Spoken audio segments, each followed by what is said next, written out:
আমরা রোবইন্ডে আপনারা একদিন লাইব আতুর দেখিসলা একদম আতফাও বেন্ট করিলাই অর্থাৎ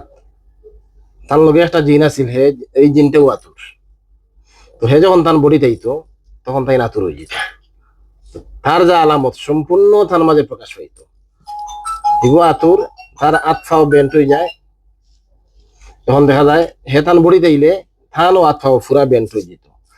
আবার হে বাড়িয়া গেল কি তাই মিনিটের ভিতরে অথবা কয়েক সেকেন্ডের ভিতরে তাই ফুরা বালা আতফাও স্বাভাবিক লগে আরো জিন আসলা যে জিনর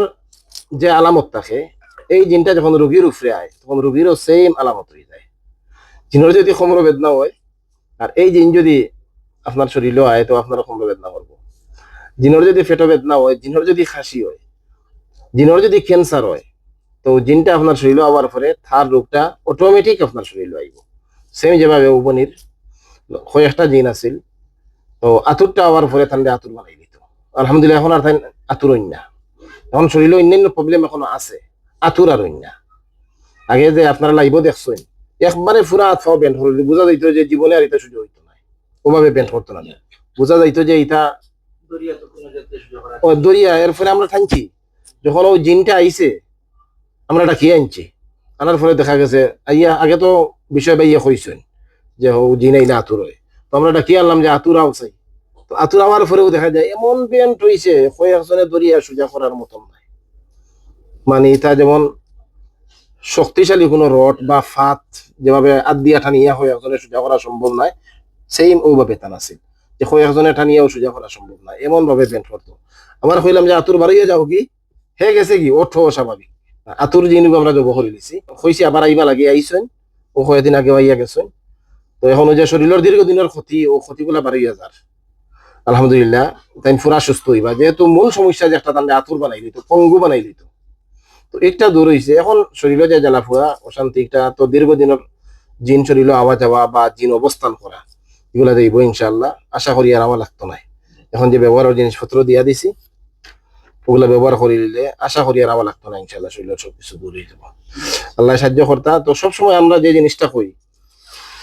যে কোনো রোগ শরীরে হওয়ার পরে এই রোগটা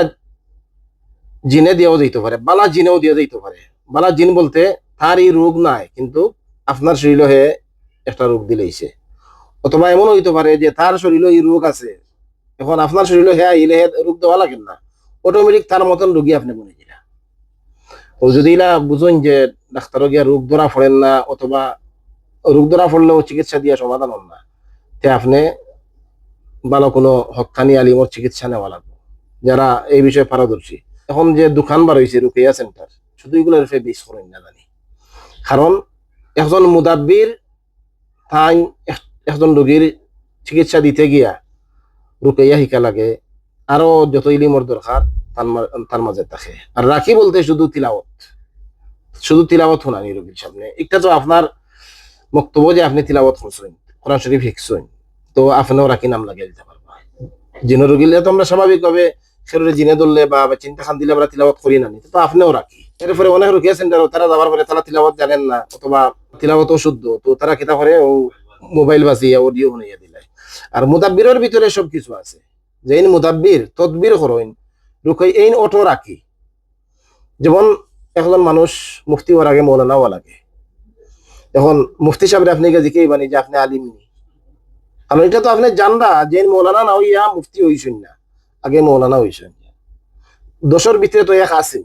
এর ভিতরে কিন্তু দোষ নাই দোষের ভিতরে 1 2 3 4 ফারা ইয়া 9 পর্যন্ত গিয়া পরে আপনি দোষ পৌঁছেছেন মুদাব্বিরের ভিতরে সব কিছু আর রাখি তো শুধু তাই একটা লইয়া আছো খালি জাস্ট খালি তিলাওয়াত জানেন একটা আপনিও জানেন যে তিলাওয়াতটা আপনিও জানেন রাখির কাছে গিয়া শুধু তিলাওয়াত শুনাইবা লাগি রোগীরা রাখির কাছে যাবার দরকার নাই কারণ তার চেয়ে তো আপনার মসজিদের ইমাম সাহেব 1000 গুণে ভালো কারণ এনে আপনি যাচাই বাছাই করিয়া রাখছেন এন ইলিম আছে আমল আছে এন ফাঁসত নামাজ পড়ার বেশিরভাগ রাখি দেখুন জানি বন্ড টাইপের বেশিরভাগ রাখির চলাফেরা আচার আচরণ অথবা তারা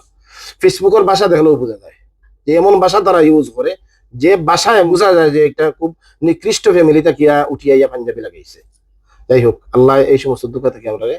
হেফাজত করতে আসসালামু আলাইকুম রহমতুল্লাহ